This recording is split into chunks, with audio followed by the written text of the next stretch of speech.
My name's Dave DeBow, founder of MoneyPartnerFormula.com, and this show is built for everyday real estate investors who are actively doing deals and looking to scale using other people's money. So if you're an active real estate investor and you want to get featured on the show to talk about your own real estate and capital raising experiences, then just go to daveinterviewsyou.com. Now let's get rolling with this episode, and remember to subscribe for daily interview content. All right, guys, welcome to Property Profits Podcast. I'm your host, Bryce Kaminski, filling in for Dave DeBow. And have you ever wondered how one entrepreneur managed to transform ordinary properties into lucrative ventures spanning two countries?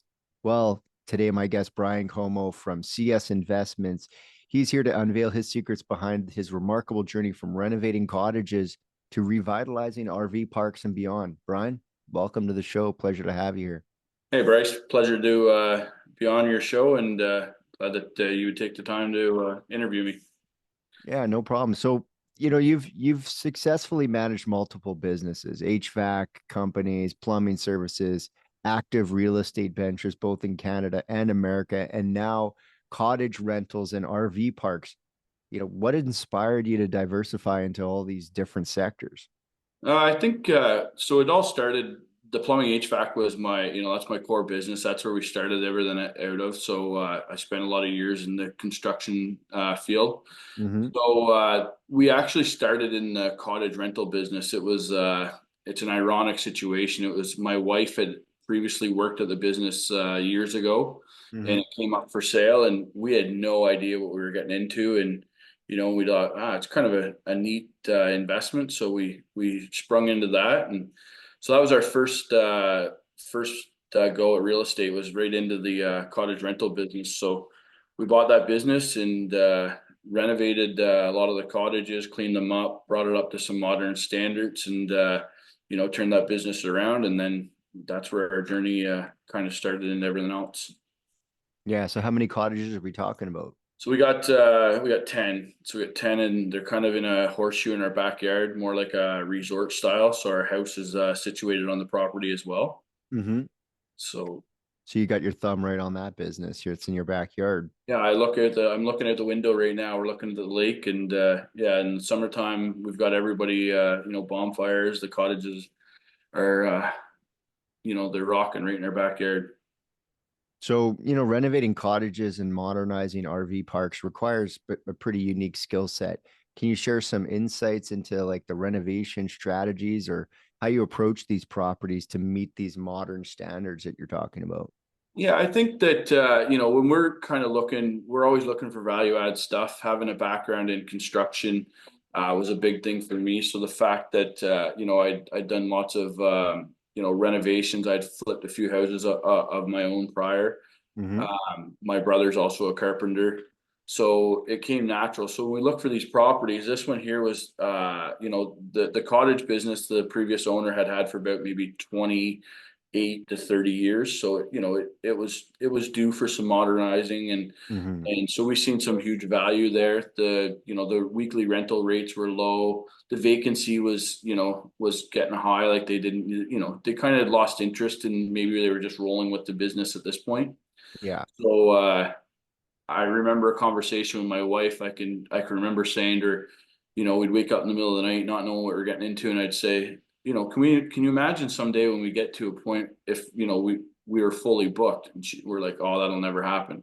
Well, after we renovated and did what we did, we've achieved that goal. Now we almost have 95% rentals through the summer. Mm-hmm. So, and then the same with the RV parks. It's the same scenario. The previous owner was a great guy. He when he bought it 30 years ago, he did what he had to do to bring it up to the standards then. And then over the years the RVs changed, the required hydro changes, the services changed to all these sites. So it's the same kind of thing. We come in and they're just at a point where 30 years in, they're not willing to fix these old parks up and bring them up to the new modern. So we come in, we did the same thing. We did a lot of upgrades, cleaned it up, did things that needed to be done, and we were able to raise the rental rates and make it lucrative. And so that's the things we look for when we're looking at properties. We always look at where they're at, where they can be when we're all done, and the RV parks and the and the cottage rental business have been two great lifts that we, we'd love to get our hands on a couple more for sure. Those Yeah, are what not afraid to do the work. no, it's 100%. It pays off in the end. So balancing multiple businesses can be challenging for sure. How do you prioritize your time and resources with all these various ventures going on? I think that the big thing is having the right teams in place. I don't do any of the accounting. I don't do any of the, I do a lot of the estimating for the mechanical side. I do work a lot on the tools as well with the guys, but Mhm. we have office staff that looks after all of that end of it, the billing. So that helps. In the real estate side, I've got a great business partner that, he does a lot of the paperwork, the hands-on part of it while I'm out there looking after the properties and things like that. So that helps.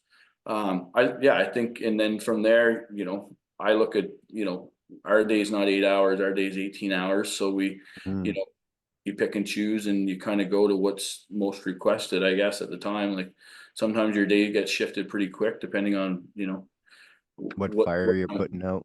yeah, exactly, which fire, and that sometimes dictates, I would say for 90% of the time it's pretty good, but you do get those odd calls like, we have a laundromat as well, and you'll get the weirdest call that, something ironic isn't working, the door won't close, or, and you're like, okay, I got to deal with this problem now, and you got to head and so your whole day gets shifted. But for 90% of the time, it's pretty good. It's, you can plan your week ahead, and it's a pretty straightforward thing.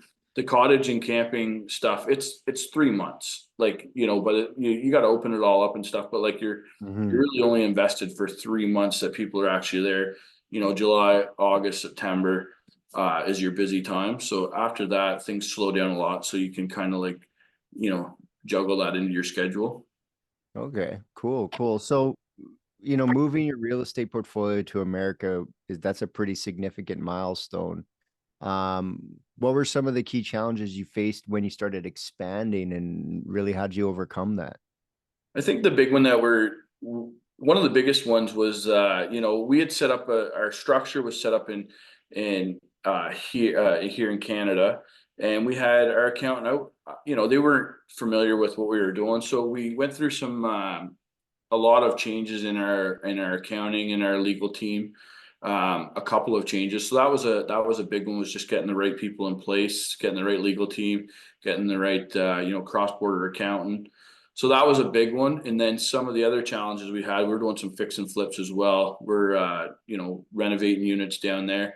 I think finding the right contractors, Mhm. understanding, coming from a background of, construction, what I know about construction, what I know about pricing in Canada. We were listening to some people down there saying, oh, they work dirt cheap down there. And well, the reality is that they work cheap, the work's cheap. It's as simple as that. Mhm. And so the quality's not of what we thought it was.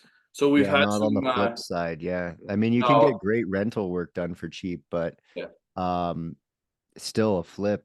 You're not going to make any money if you use those guys to No, fix it up, right? No, so we've had some learning curves, and we're still dealing with some of that. So we've had to go back to, like, what we know, and reach out to some reputable contractors down there and say, hey, listen, what's the real rate here? Like, what are people actually charging for good quality work? And what we found out is it's essentially the exact same in Canada as is in America. If you want good Mhm. quality work, you want what they call rent ready. I guess that's a whole different. That's Whole a whole different different thing. And thing that down is there. relatively cheap. I was blown away. I remember we were doing a renovation on a property and the guy says, "Oh, 83 cents a square foot for carpet." I'm like, "Okay, and how much to put it in?" He says, "No, it's 83 cents a square foot, material, labor, removal, the whole thing." So I'm like, "You can do the whole house for 800 bucks." He's like, "Yeah, I'll even take all the old stuff away." I'm like, I can't, but there's some prices you just can't touch in Canada. Like we can't even get the material like that.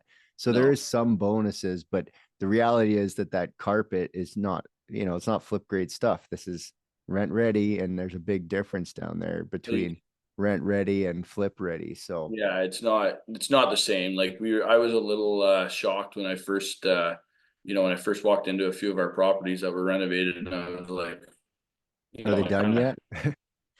yeah, exactly. And they're like, hey, this is rent ready, not sale ready, and there is a big difference. So that was one of the big hurdles that we had to get over when we but anyways, from a rent point, we've got our rents, we've got what all the numbers came out where they should have.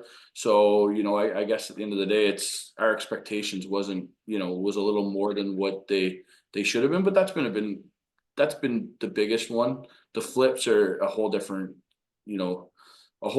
thing down there. It's the Wild West. You definitely can find the wrong contractors. Yeah.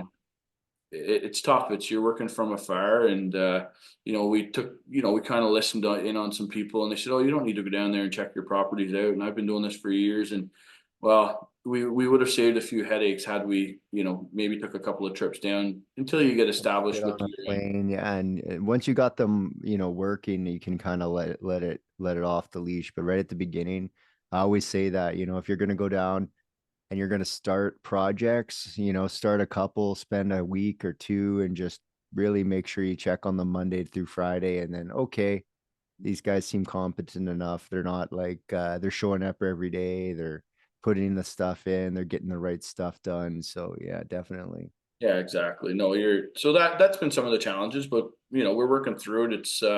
It's good. We've got some pretty good teams in place now, and it's that early stage of getting it all set up, and and trying to find, and it's to find teams that not everybody else is using as well. Like, I find when you go on these groups where they bring one or two team members in and they say, "Hey, look, here's your guy." Well, good luck getting that guy, or all of a sudden he's great for the first reno, but then you can't get him for the next 10 because 500 people have bombarded them. So we've steered away from that and tried to find our own people that we can go to, Mhm. use our own contractors, use our own leads, kind of keep them to ourselves, make sure that they're available and they're doing the work. So that's been a whole nother thing as well, right? You're not getting that input from other people. You're trying to Mhm. find it on your own. But I think at the end, if you can build a good team, that's where the money's going to be, and that's where you're going to get your quality contractors. Yeah, definitely. So, raising capital is often a hurdle for most real estate investors. What strategies have you found to be effective for securing funding for your projects? So we've self-funded everything to date.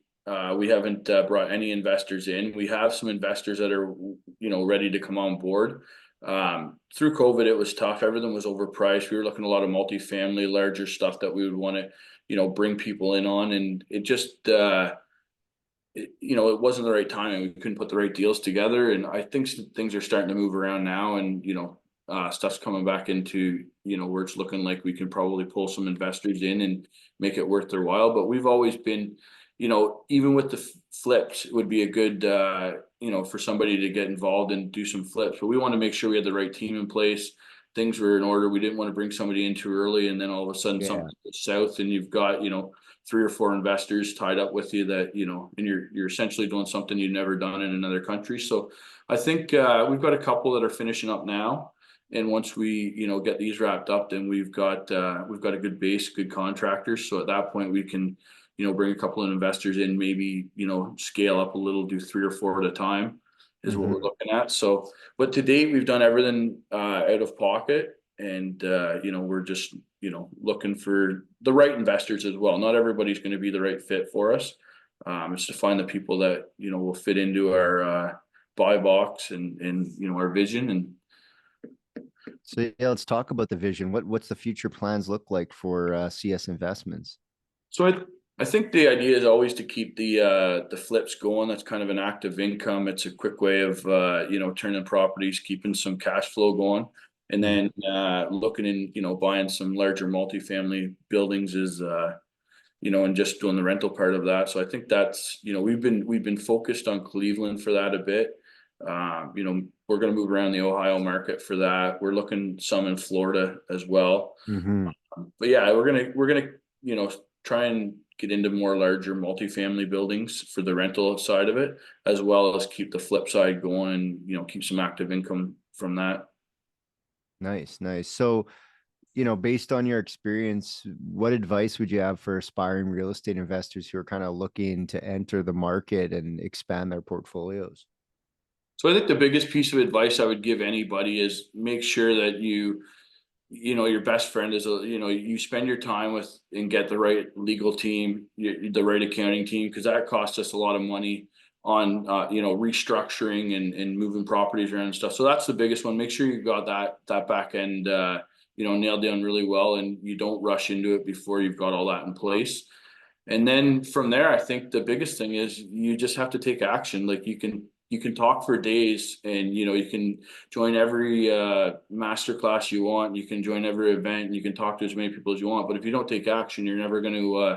You won't learn the lessons you need to learn, and you won't achieve anything. So I think our big thing is we take action. We make a plan, and whether the action be as large as what we want, or how we get to it, we always take action. So we say, okay, we're gonna buy a property. We focus on it. We buy that property. We get things rolling. We stabilize. And so I think for anybody that's starting out, those are the pieces of advice I'd give them. You make sure your team is set and ready, and you've got a strong structure, and then from there, take action. You got to get things rolling. Yeah. Education without implementation is worthless. You got to actually go out there and do something. Otherwise, I mean, it's cool to read and to educate, but when you actually put it, especially in real estate, you put it to work, and don't be surprised if you make some money. Yeah, exactly. So if people want to connect with you, they want to find out more, what should they do? How do they find you?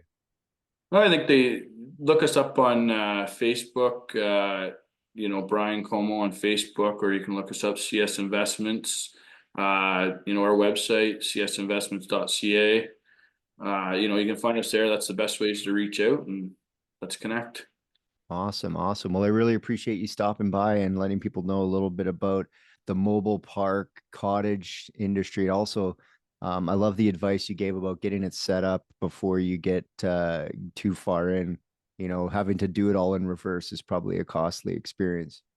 Yeah, for sure. No, it's it was, it cost us, you got land transfer tax. Every time you move a structure around and you change things around, there's a cost associated, and it's just good advice. It could save you, depending on how large your portfolio is when you make those changes. If it's one property, it's one thing, but if it's 5 or 10 properties, it gets pretty expensive quick, right? And sometimes the other issue with that is when you look at it and your accountant says, hey, I recommend that we incorporate at this point, and you start looking at all the cost to do it at that point, and you start looking at all the taxes, it changes what could be a good thing. Like, what the big picture should be, but you just don't do it because there's a large fee associated with it that you just kind of keep putting it aside, right? So if you deal with it when it's small scale or before, then you've got it all set in place. Yeah, good advice, man. I appreciate you stopping by. Awesome. Thanks a lot. No problem. Until next time, guys, we'll catch you on the next episode. Hey there, I really hope you enjoyed that episode. And as always, if you want to listen to more daily interview content, make sure you subscribe. And if you're an active real estate investor and you're doing deals and you'd like to get featured on this show, then just head over to daveinterviewyou.com. Now at moneypartnerformula.com, we help real estate investors to create a process for predictably getting capital so they can do more deals without relying on hard money lenders or the banks. We do this by building them a private capital marketing system. Now, if you want help turning yourself into a big money capital attraction machine, then book a call with our team to see how we can help. Just visit moneypartnerformula.com to find out more. All right, take care, and we'll see you on the next interview.